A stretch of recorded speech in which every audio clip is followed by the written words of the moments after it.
And we head into the next chunk of questions. Brian collects information about the number of cups of tea drunk by people in an office one day. He records the information in a table. Brian forgot to write down one of the frequencies in the table. He knows the missing frequency and uses midpoints to work out an estimate for the mean. His answer is 4.375. Work out the missing frequency. So the first thing I'm going to do is just call this x, our standard variable for an unknown quantity. And then he uses midpoints, so that's your clue, to work out an estimate for the mean. So to do this, I would say, I don't know whether this cups of tea, there are 12 people all doing 0, all doing 2, or all doing 1, but I can estimate that on average they're doing 1, assuming a uniform distribution.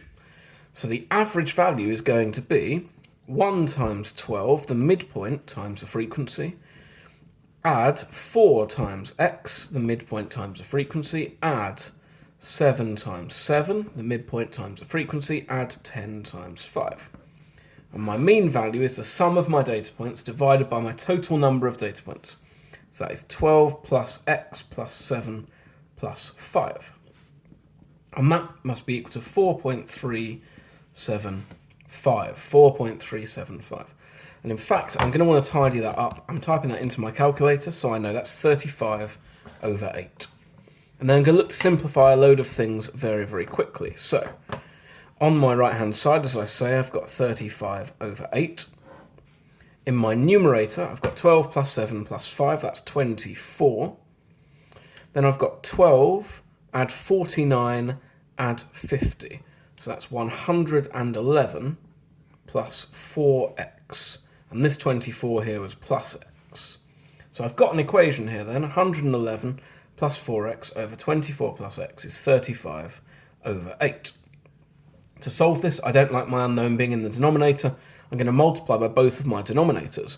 888, and multiplying by 8, add 32x is equal to, multiplying by 24, 24 times 35 is 840, plus 35x.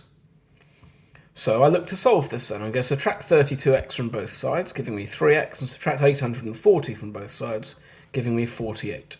Dividing both sides by 3, I get x is 48 over 3, which is 16.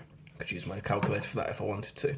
And so the missing frequency is 16. Now if I wanted to check that, I could sub that back in there to see if it gave me the correct mean value. That's a nice easy way to do this.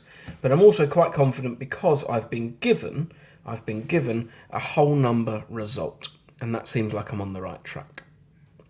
We move on then to question 13. Question 13, less hidden algebra here, it's just overt. ABC is a triangle, you're given your side lengths in terms of x. AC to AB, the ratio of this side to this side, is 1 to 3. So I can look at that and think, well, that means that AC must be 3 times as small as AB. In other words, AC is 1/3 of AB. To stop me getting confused with the way around that is, though, I'm just going to write that as AC over AB, the proportion of B that AC is equal to 1 over 3, the proportion of 3 that 1 is. And you can see that gives me AC as 1/3 AB.